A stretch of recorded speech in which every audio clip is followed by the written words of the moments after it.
Here it goes. Look, I'm not going to dance on this. There has been a significant amount of friction between me and, to a lesser extent, Kristen and the FBI. They've not been happy with me because I've been very outspoken about this case and about what I have seen as a lot of bureaucratic foot dragging in the Colonial Parkway murders. And so this is a disturbing example.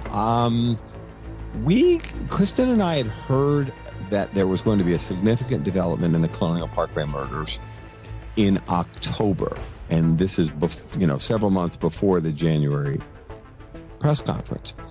And we heard about this through media contacts. And actually, we were given suspect's name, a great deal of background, on him, what he was suspected of doing. So we had a lot of information about this guy and about what was going to be announced. I would say we have some interesting guests today. Bill Thomas and Kristen Dilley from the Mind Over Murder podcast. Bill and Kristen, welcome to the show. It's a pleasure to have you, and thank you for joining us. Thanks for having us, Ray and Fitz. We're so pleased to join you. Yeah, it's great to be back. Yeah, in our world, coincidences don't happen very often, especially over spatially speaking or temporally speaking, geography or time. And are there outliers? Of course. Could there be copycats? Of course. But from everything I'm aware of with this case, there are pretty clear indications, certainly 4 of them being connected. And I don't disagree. There may be another 2, if not more, that also could be. And that's always the toughest part for law enforcement, and we as profilers, we call it linkage analysis. And that is taking all the factors, all the evidence, and of various crime scenes, including victimology, what we talked about earlier, and trying to link these particular crimes and see if they are the same offender. You're not even looking for a name and an address early on in these types of analyses. You're just looking, are they in fact linked in some obviously evidentiary way, DNA, fingerprints, that's the best. But if that doesn't come together, is it time of day? Is it geography? And if that doesn't come together, is it behavior? Is there something very distinctive that the offender undertook with his victims? And we certainly have some of that here. A lot of the post-offense behavior, quite frankly, from what I understand from these crime scenes, again, with clothing, cars, and things like that. So, so that does make it difficult. And people do, of course, travel across the country. But at least for 3 to 3.5 years, we had somebody very focused on the Colonial Parkway and plying their trade. And I think we mentioned on your show, this guy, I would call him an apex predator. And he, in fact, knew what he was doing. Mm-hmm. He may not, his same skill set may not work in lower Manhattan or Brooklyn or the south side of Chicago, but in this particular region, this was his comfort zone. He knew how to get around. He knew ingress. He knew egress for himself. He knew there was limited ingress or egress for his victims. And that gave him all the power and control that he needed for at least 4 times and perhaps more. So and every crime scene tells us more about an offender, and it can really help build that profile and put it together. But up until about 4 or 5 months ago, if even that, bunch of victims, but a bunch of offenders, but were brought up, but nothing really hit home until several months ago. And do you want to share with us and our audience what happened then? Yep. January 8th. I don't think that's a date that either of us are going to forget anytime soon, is it, Bill? No, probably not. So on January 8th, the FBI and the Virginia State Police held a joint press conference announcing that they had linked Alan Wade Wilmer Sr., who was a fisherman and a waterman who had been deceased since 2017, to the deaths of Robin Edwards, David Knobling, and a third victim that Bill and I were unfamiliar with, a woman named Teresa Howell. And this was a particularly interesting press conference in that there was a lot of information given, but there was also a lot of information that was withheld. And I'm going to let Bill go into the specifics on that in particular, because that is particularly infuriating for him on that day. But yeah, that was the first time that there had been a name definitively linked with the DNA linkage to back that up. So he was linked via DNA to Robin Edwards, David Knobling, and Teresa Howell. So about a year ago, we got a tip. We, the Colonial Parkway Murders families, got a tip, and Kristen and I had heard about this, that the Virginia State Police and the Virginia Department of Forensic Science had applied for and received a SAKI grant, a Sexual Assault Kit Initiative grant, to test remaining evidence from the Robin Edwards, David Knobling murder, specifically from Robin Edwards' rape kit. Now, this rape occurred in 1987, and both Robin and David's bodies were dumped in the water, and they were in salt water for a period of 3 days. So we now have a very challenging scenario with the remaining evidence, in that this is a badly degraded 30-plus-year-old DNA sample. There's a very small amount of it left because, as you know, when you test evidence, sometimes the evidence is consumed, particularly in the earlier years of the Colonial Parkway murders. And because the evidence had been contaminated with seawater, it was not in ideal shape. But when we received the tip that this was happening, we reached out to the Virginia State Police.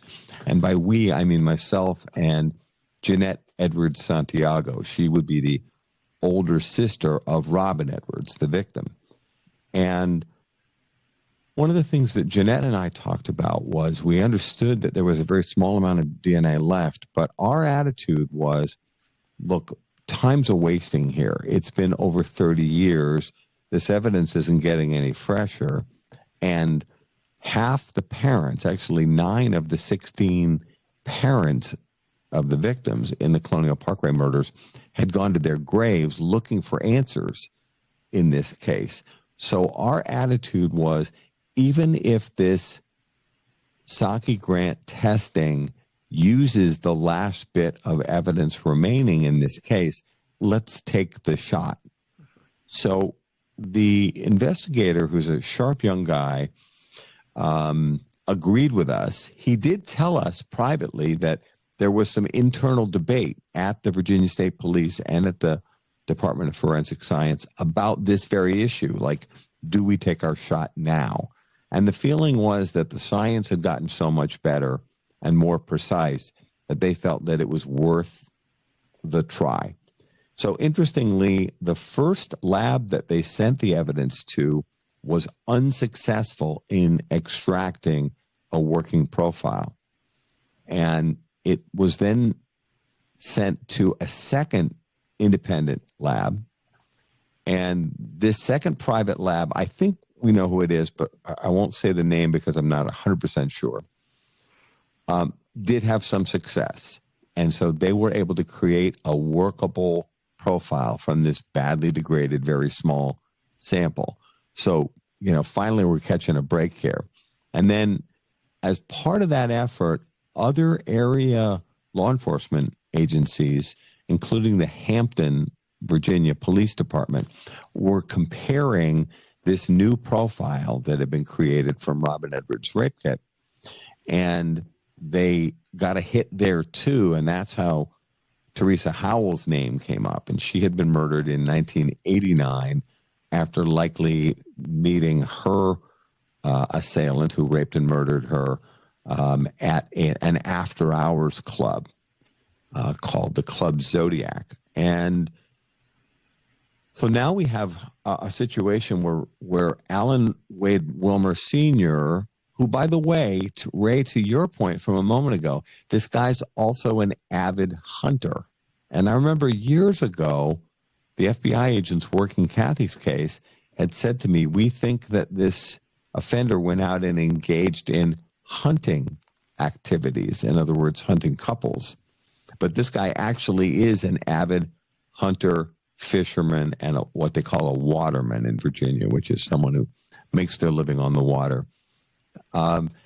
So Wilmer's name is now identified as being associated with one of the double homicides in the Colonial Parkway murders, Robin Edwards and David Knobling, and Teresa Howell, this other single woman who was attacked, raped, and murdered in 1989.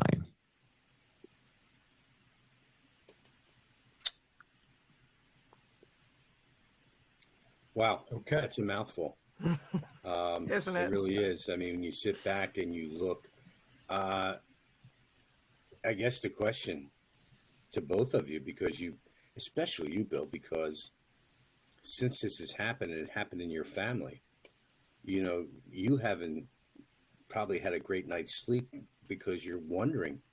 I almost made that joke a second ago when Kristen mentioned the date, and I almost said, and I haven't had a good night's sleep since. Neither of us have.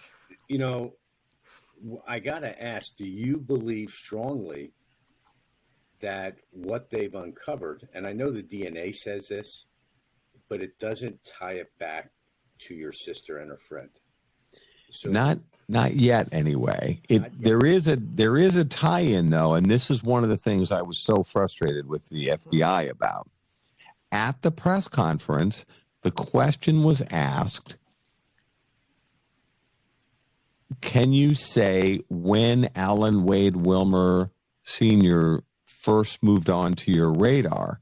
And the person that was acting as the spokesperson was actually from the Virginia State Police. And I respect her immensely. I've seen her speak any number of times. And she said no. She literally said no. They would not answer that question. And then later on in the same press conference, the question was asked a second time, a different way. You know, will you say how Wilmer moved onto your radar? And they refused to say. Now, what was very frustrating, and I won't pretend to hide my frustration, we knew how Wilmer had moved onto their radar because, and this is the part that infuriated me, and this has happened a lot in the last 4 months. The FBI refused to admit that Wilmer was suspect number one in the disappearance of Keith Call and Cassandra Haley. Now,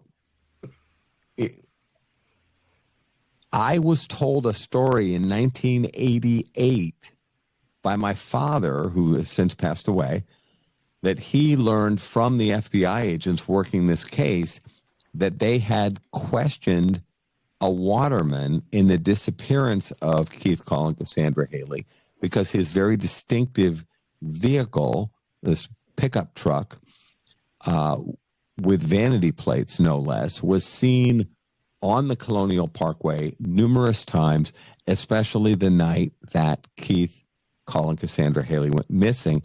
And then, of course, Keith's car is found on the Colonial Parkway. And so he was questioned by the FBI and given at least one and possibly two polygraph examinations.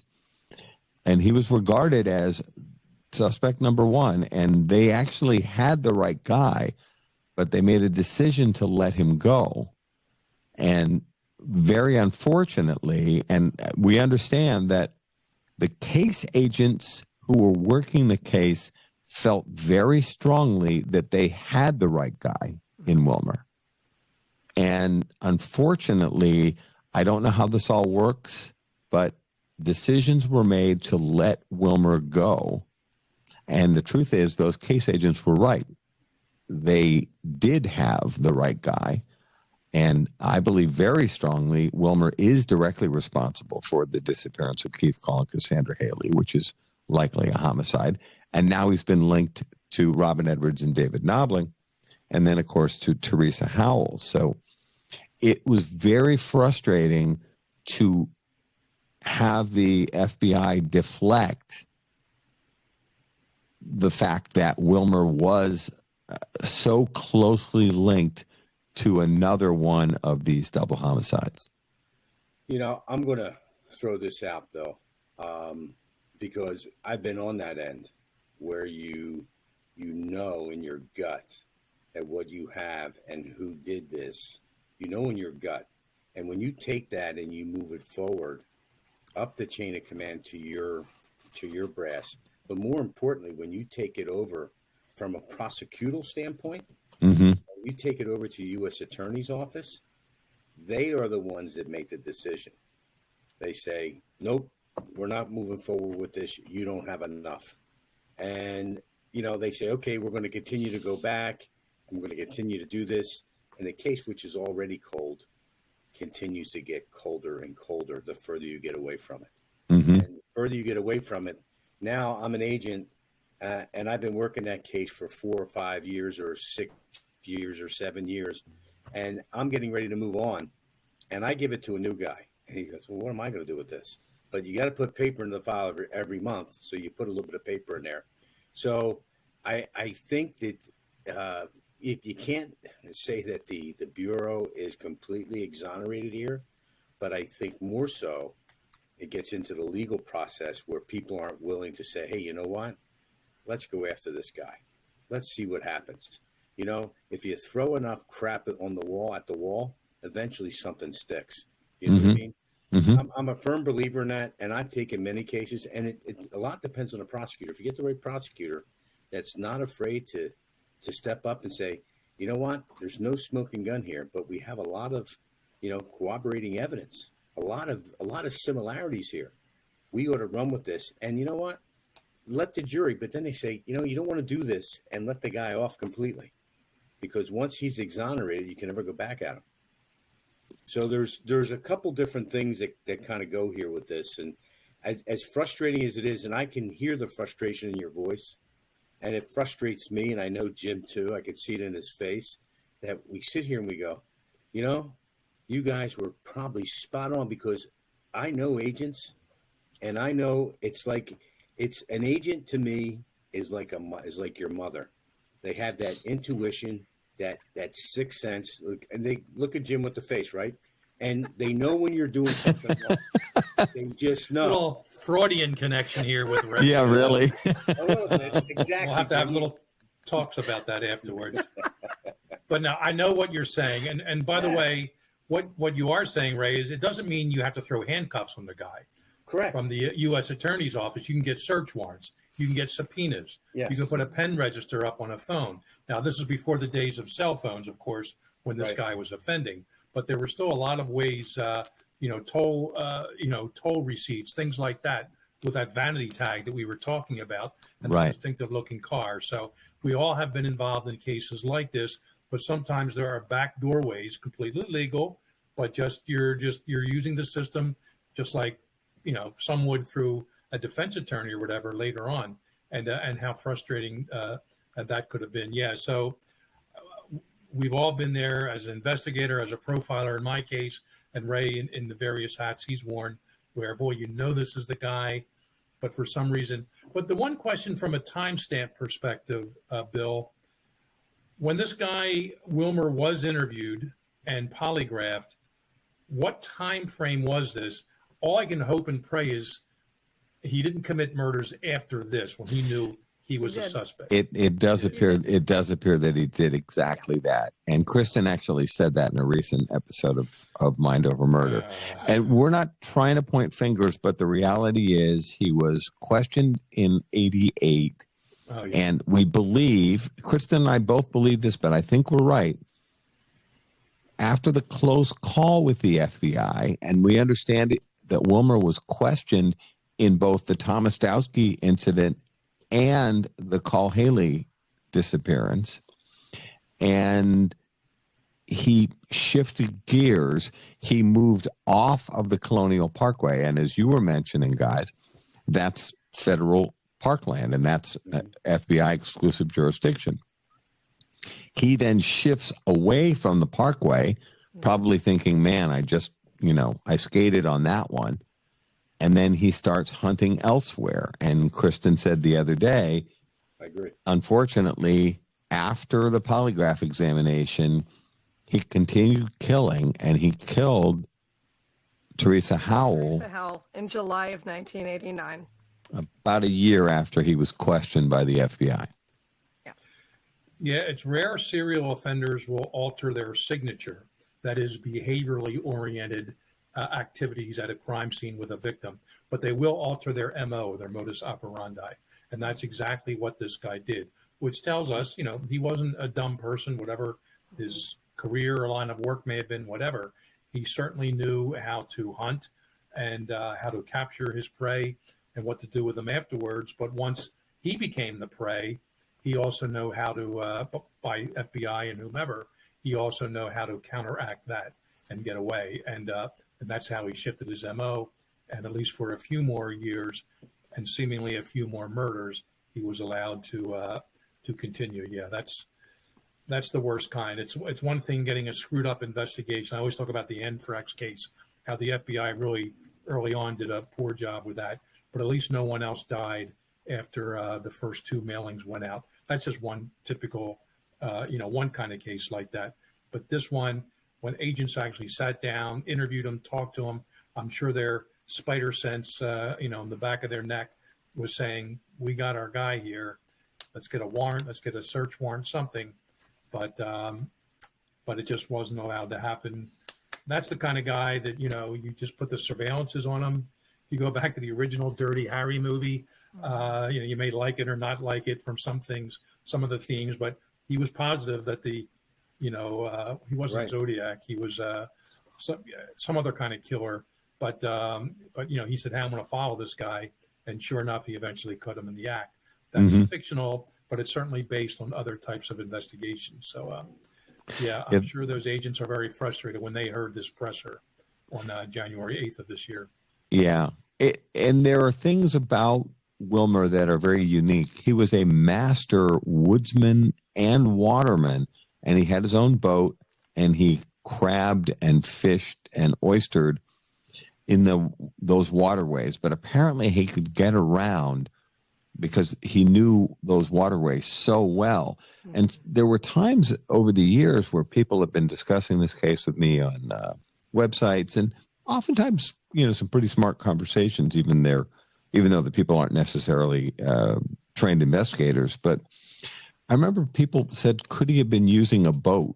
And I kind of, discounted it. And it's probably a failure of imagination on my part to not realize, something, he could use a boat in some of these examples. He is driving this highly distinctive truck, but he also is using the boat that he often lives on and fishes from, and which is docked not far away. And he can go up and down all of these rivers and inlets. And it was sort of beyond me that could be happening. But I actually think now that I think he did use the boat as a way of getting around. I agree with that, Bill. I agree. Remind me, Bill, it was a distinctive vanity plate. What did it say? E.M. Raw. It was a 1966 blue-green Dodge truck, and it had a rig on the back that you would use for hauling oyster or crab pots out of the water. It almost looks like a tow truck, but it's used to go into the water. And then he's got this E.M. Raw license plate. So this actually ended up in our friend Blaine Pardo and his daughter Victoria Hester's book on the Colonial Parkway murders. A senior agent, actually the special agent in charge, really great guy named Irv Wells, who had been in charge of the case at that time. Both Blaine and I interviewed him separately, and he passed away a couple of years ago. And he told us the story, which we referred to as the driveway story, which is how the two agents rolled up on this man's house and interviewed him, and they felt that he was engaged in very suspicious behavior. He was cleaning out the truck using bleach or other solvents. And this is the very same truck that they'd been looking for from the Colonial Parkway. And as soon as they got there, they thought to themselves, this is really very suspicious behavior. And this EM Raw license plate really stuck out. You know, it's a sexually questionable, and it's also an oyster joke, all mixed up. But it's amazing how this guy was driving such a distinctive, one-of-a-kind vehicle with vanity plates, no less, while moving from, we believe, from one site to another. One thing that's very disappointing, by the way, the National Park Service Police and the FBI were aware of the fact that a number of couples had been harassed by Wilmer. They knew that they had a very distinctive, short, very stocky built guy who was basically attacking couples on the Parkway, going up, banging on the window, Jim, as you mentioned a few minutes ago, demanding driver's licenses. He wasn't dressed as a cop, but he approached them as if he were. He would typically be wearing like a jumpsuit, they described it as like what a mechanic would wear. But he would demand driver's licenses and try to get the couples to roll down the windows. And a number of these couples now have revisited this, and we've referred them, of course, to the FBI and the Virginia State Police. But it's a shame. I was aware of the fact that there were a number of these incidents from our FBI agents.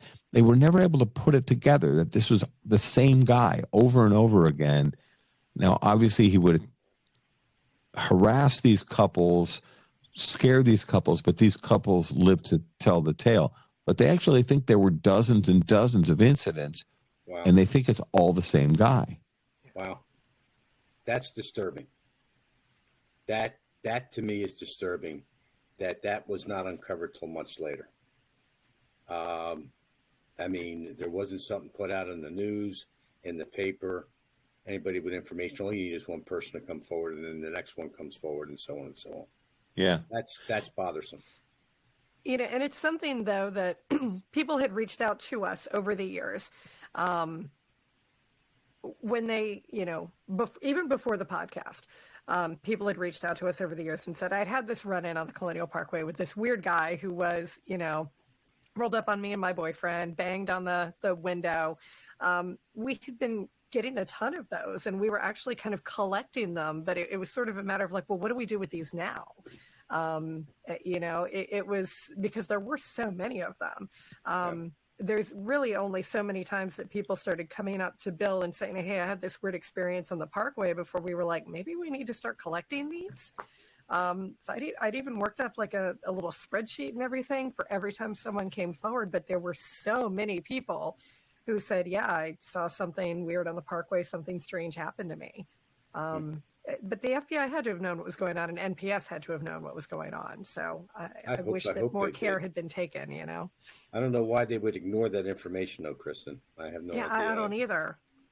I don't know. You think nowadays with social media, perhaps if something like this was happening, there could be more interaction with the public. But speaking of that, I helped you at least once or twice, Kristen and Bill. I forget if they were emails. I think they were anonymous at first, but you had me look at some information. I'm not sure they were supposed to be from the killer, but you thought it could be that, but they were like third party. I know you received a lot of things like that. We had you look at some of the Route 29 stalker information that had been given to us. It's okay. We get a lot of weird stuff. I guess because it's if not. You're only listening. She just did air quotes. Don't be hurt.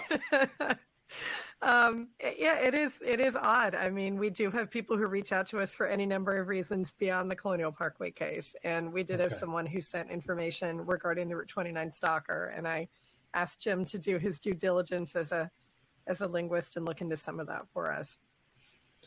And I don't think we locked into the person, but maybe contact the state police, let them know. Maybe they can interview someone down the line. But I think, I guess we don't know in that case whether it holds any water.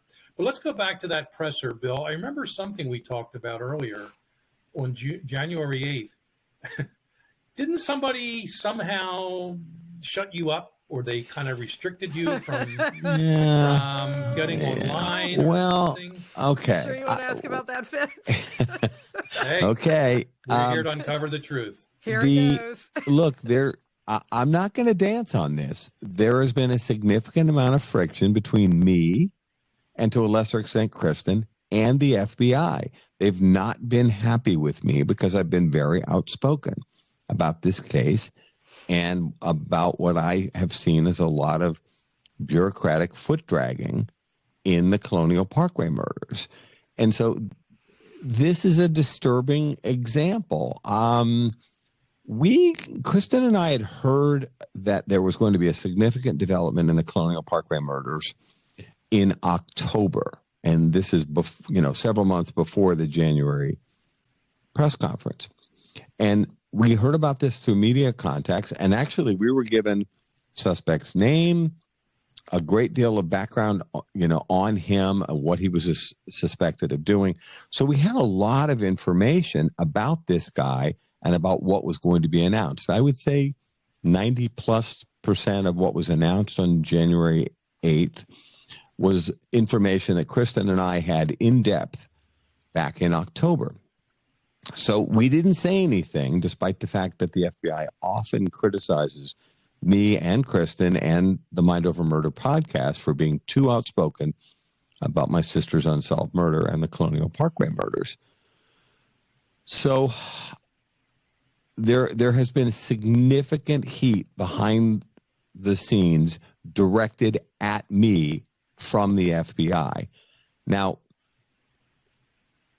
on January 8th, we had heard early in the morning that there was going to be some sort of press conference that day. And I'd also received a phone call early that morning from our FBI agent. Now, I've dealt with this agent for, I think it's 10 years now. She's been handling the case as the case agent.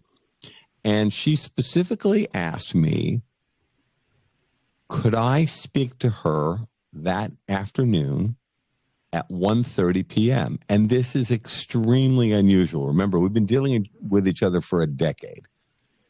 Typically, if she wants to get a hold of me, she will call me or text me, and she'll say, can you talk? And look, this is a very important case to me. I make it a priority. If I can free myself, which I usually do, I talk to her right away. And if she texts me, I am usually talking to her in 5 minutes. It was extremely unusual for her to contact me at like 7:30 in the morning and say, can we talk at 1:30 p.m. that day?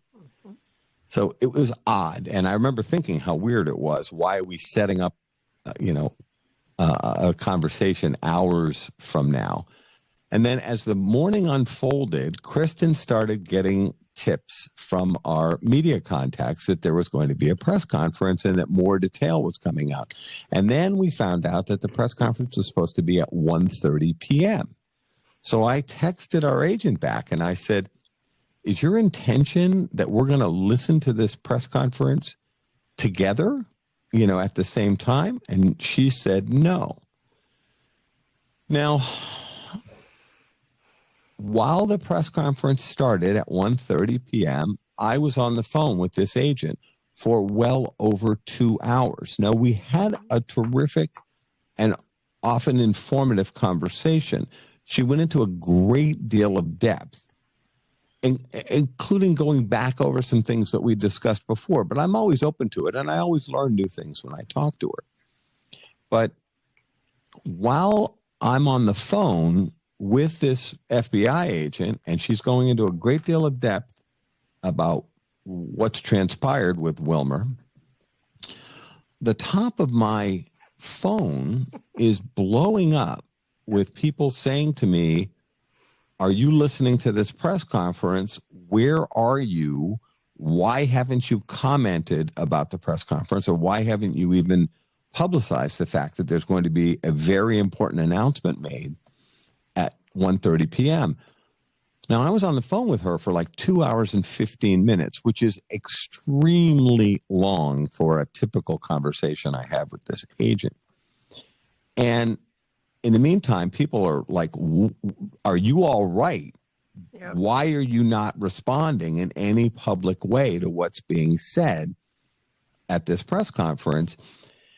And sadly, I get off the phone after 2 hours and 15 minutes. And like I said, I learned a lot. It was a great conversation.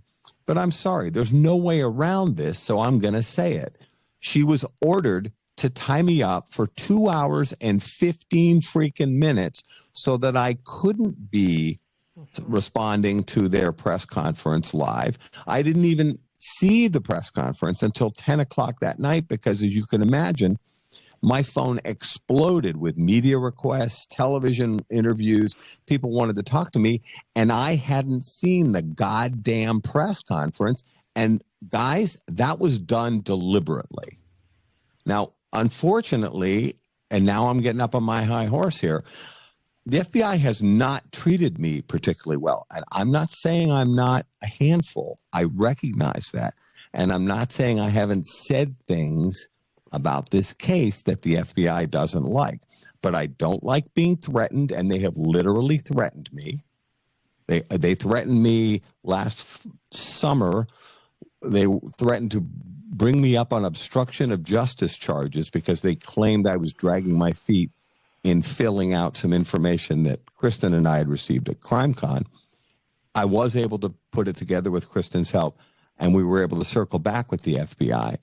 But when you have it's mostly the last 14 years where I've been really heavily involved in the Colonial Parkway. When you have a 14-year history of manipulation and pressure on me, and even rising to the level of threats, this wears down my goodwill towards the Bureau. And when you have an agent who clearly has been ordered to tie me up on the goddamn phone for 2 hours and 15 minutes so that I can't respond to their presser in real time, it's infuriating. And yeah, I don't think there's any other way around it. And now in the meantime, they have been, to be frank, I kind of washed my hands of the Bureau and didn't talk to them for several months because their attitude towards me has been so adversarial. And I've said this on conference calls with this agent and other and her bosses. I've said, since when does the loudmouth brother of the murder victim become the enemy? And that's how you guys treat me. So this is some of what went down that day. And I'm still mad about it. And I have had cordial conversations with this agent since then. But, I'm disturbed by they somehow see Mind Over Murder and Kristen Dilley and Bill Thomas as the problem instead of focusing on working this case and, staying focused on righteous suspects that should have been looked at again. I understand that they might have let this guy go in 1988, but why are we now revisiting this in summer 2023, and this SOB died in December 2017. It's a shame that they couldn't revisit this guy as a suspect as the forensics and science advanced. And end of rant for the moment. Well, I tell you what, I know our listeners are probably thinking, why the hell didn't you just hang up? And believe me, I thought about it. Well, why didn't you? Because she was. When did you realize, Bill, that you were being had? That she was keeping you on? Well, I knew almost immediately, but at the same time, Ray, she was providing a lot of valuable information, including some things I'd heard before, but also a lot of stuff that I had not heard before. Mm-hmm. And I made a calculated decision that I was going to stick with her because I felt like it was there was valuable information being shared there. But that call could have happened that morning, and it was deliberately set up for 1:30 p.m. as a move to block. I mean, there's just no way around it. I've been dealing with the FBI for 37 years on this case, and heavily involved in this case for 14 years. I know when I'm being manipulated, and I did media and communications professionally for decades as a marketing manager and communications manager. And I'm not an expert on law enforcement, but I actually am an expert on media and communications and outreach. And Kristen and I have certainly had some success with the work that we've done together. I know when I'm being manipulated. I thought about hanging up. I really did. In the end, I felt like I'm going to stick with this because our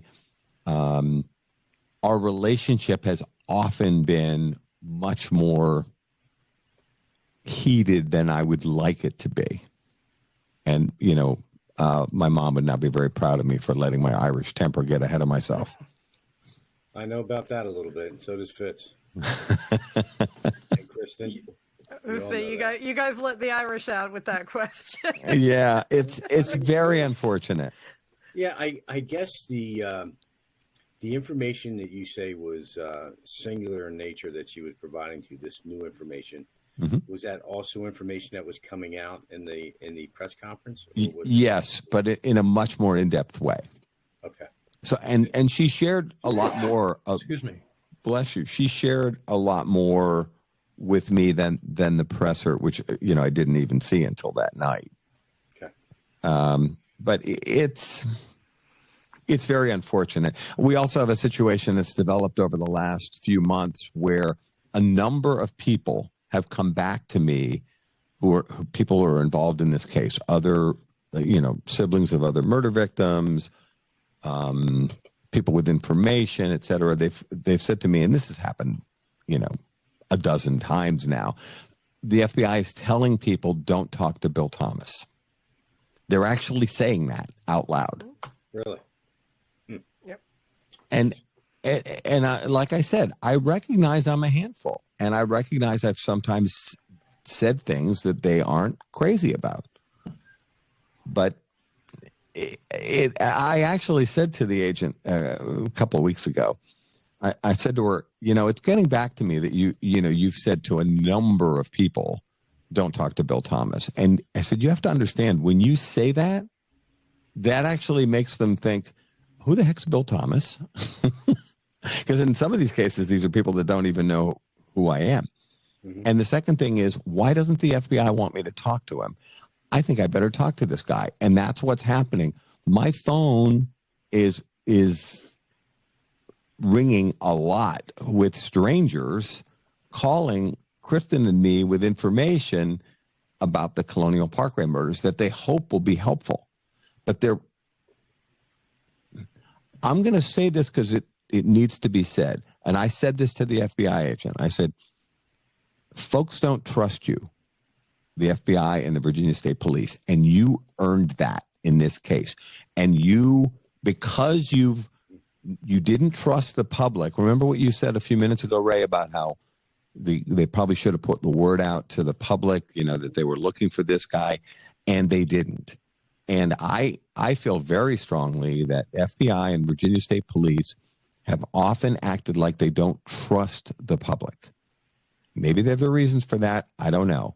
But I think there's been a real failure in this case. And the reason why this case went cold is because they needed to tell those people back in 1986 to 1989, we have a problem on the Colonial Parkway, and we're looking for information about this particular individual, or have you had an interaction with someone presenting as law enforcement?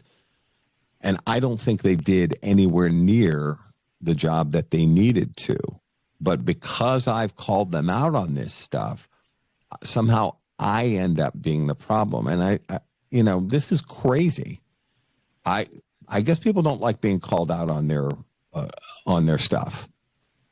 At least when they make mistakes. Look, I can't. I'll give you a second, Jimmy. I just had to respond to what he said.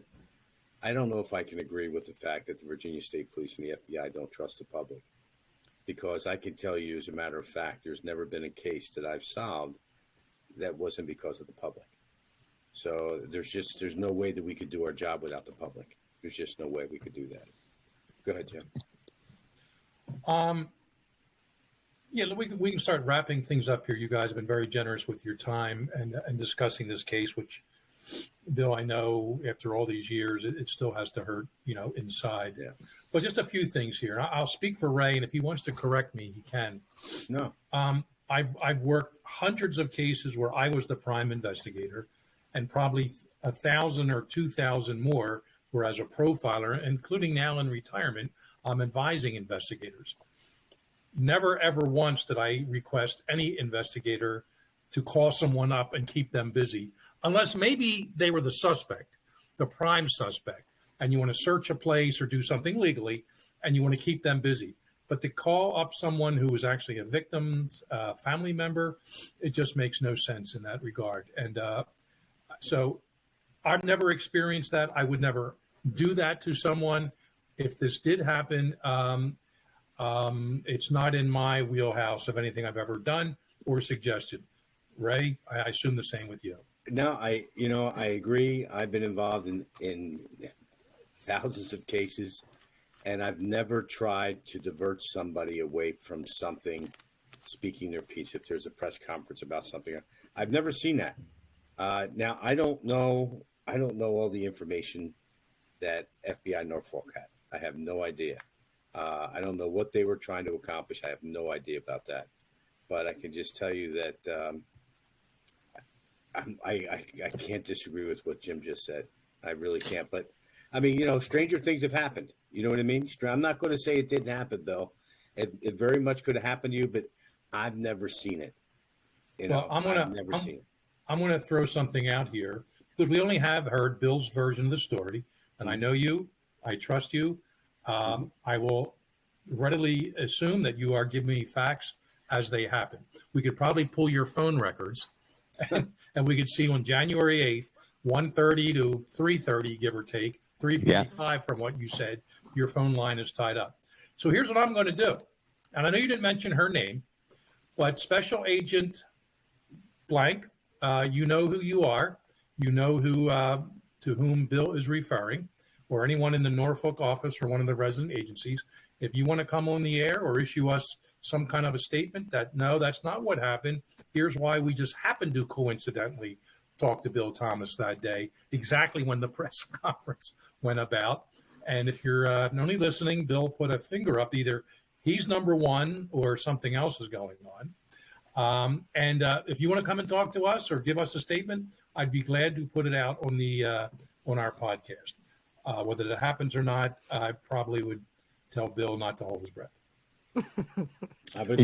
Yeah. Guys, I mean, look, what happened. I'm not making this up. No. And after a decade of dealing with this agent, we don't normally set up calls. What was that, 6 hours in advance? And it was deliberately scheduled for the exact same time as the press conference, and that was done deliberately.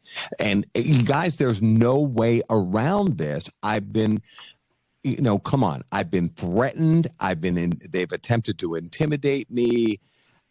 This isn't pretty anymore, and it's not fun. And I'm thinking to myself, it's one thing if they want to put that agent, whom I admire and respect, on the air with you and she answers questions. I'm rolling my eyes and flipping this whole idea off, because the idea that FBI Norfolk would issue a statement, first of all, that's not going to happen. And even if it did, it would be the usual insulting bullshit that I've had to deal with for all these years. I don't know how they've made the brother of the murder victim the problem is they had this guy and they let him go, and they failed to revisit him as a suspect, as far as I can tell, for all these years until 2023, when they had the moment when they tested the DNA from the Robin Edwards rape kit, and they realized, oh my gosh, this is the same guy we had in custody in 88, and we let him go. And now that's the crux of the problem here, is that Bill Thomas is calling them out on this stuff. Yeah, there's a very good chance that Wilmer killed my sister. Yeah, well, you're right, but here's the thing: the FBI Wilmer never stopped being a suspect. Number one, he continued to be a suspect. What happened, and I could tell you, based on my experience, is that they did not have enough to make an arrest. I don't disagree with you, Ray, at all. With that, so it's not that they didn't want to move forward. They always want to move forward on these things, but they weren't allowed to, and they came to a roadblock. And they may have looked around. They may have kind of continued to look at this, and there was nothing that allowed them to move forward until they were able to. The advances in forensic science were able to allow them to test. And then, and even when they tested, they were taking a chance that even though they were testing, if they missed this, then it could be lost forever. Oh, understood. I totally get it. And look, we appreciate the fact that they are doing additional advanced tests. And obviously where we are in 2024 is a world away from where we were back in 1986. I totally get that. And we're seeing a much higher level of coordination between various law enforcement agencies. I personally think, and I think Kristen agrees with me, we think Wilmer may tie into a number of other unsolved rapes and murders. I don't think it's just the ones he's been directly connected to. And we really appreciate the fact that they're working this case hard. But it's when word keeps coming back to me, strangers are calling me with information about this case and saying, I reached out to you because the FBI told me not to. You have to understand how counterproductive that is. And one of the things I've done, and again, I know the FBI doesn't like this, and I don't care. I've told them, I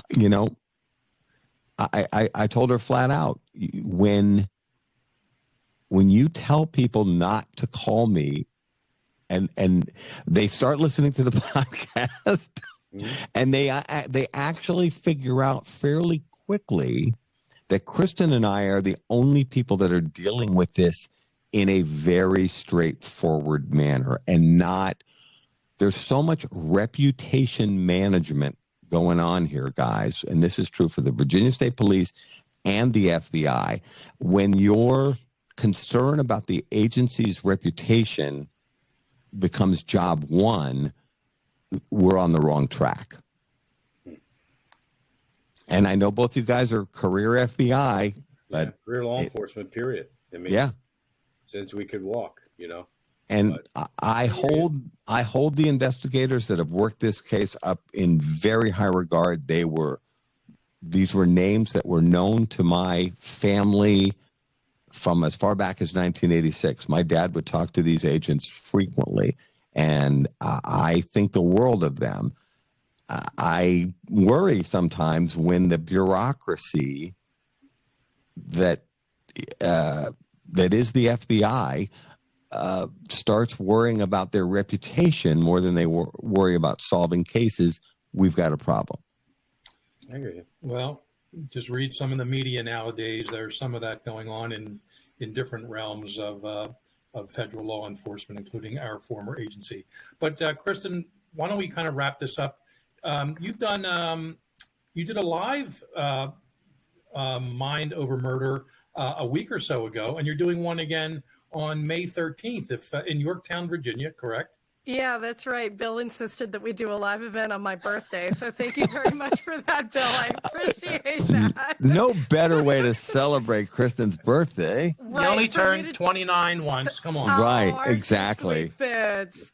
Yeah, we're going to do, Kristen gets to teach and send her students off for an AP exam and do live public speaking on her birthday. I'm very much looking forward to that. But there will be cake though. Oh, yeah, right. Okay. Well, and you can eat your cake and have it too, don't forget. Yes, Mr. Fitzgerald, absolutely. No, we had a wonderful time doing our first live event, and we do have a follow-up event on May 13th at the Yorktown Library. There are allegedly still spots available for anybody who wants to sign up, but we actually had a sold-out crowd last time, so it was very cool, very interesting. Have never done anything like that before, and looking forward to doing it again and to speaking at CrimeCon as well, although the two of you really need to be there with us. If not this time, perhaps a time in the future. We're working on a few things too, including a live broadcast, but we'll talk about Mind Over Murder for now. Ray, I'll sign us out, but any final statements here? I want to swing all the way back to the beginning when I was talking to Bill and Kristen and you, and we were talking about people missing the boat with the victims. And I think that it's society in general. When you look at every TV show, every movie, the protagonist is always the offender. He's always the individual that is the main character of anything. It's never really the victim. Yeah. It really is the victim. And I want to thank you guys for your podcast, because we're doing what you're trying to do. And we're trying to bring light onto the victims and how important the victims are, not just in solving crimes, but you can't ever forget about the victim. They're really, really important. And, we need to spend more focus on them and not the offender. Agreed, wholeheartedly. Yeah. Hear. Kristen, give us any websites or how to find Mind Over Murder, and we'll take it from there. Okay. So we have a number of social media pages. Mind Over Murder has a Facebook page. Colonial.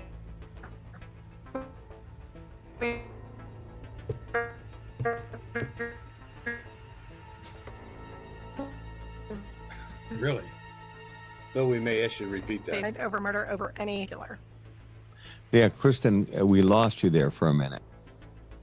We can edit, so can you say that again? Oh, I'm so sorry. Sure. We have social media pages on Facebook. You can also find us on Apple podcast platforms and any other podcasting platform that's available to you.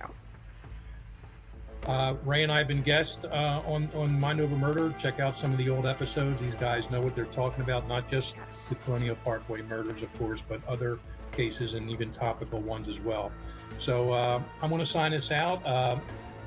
Please, everyone, consider subscribing to the Cold Red Podcast and follow us on all Cold Red Podcast social media platforms.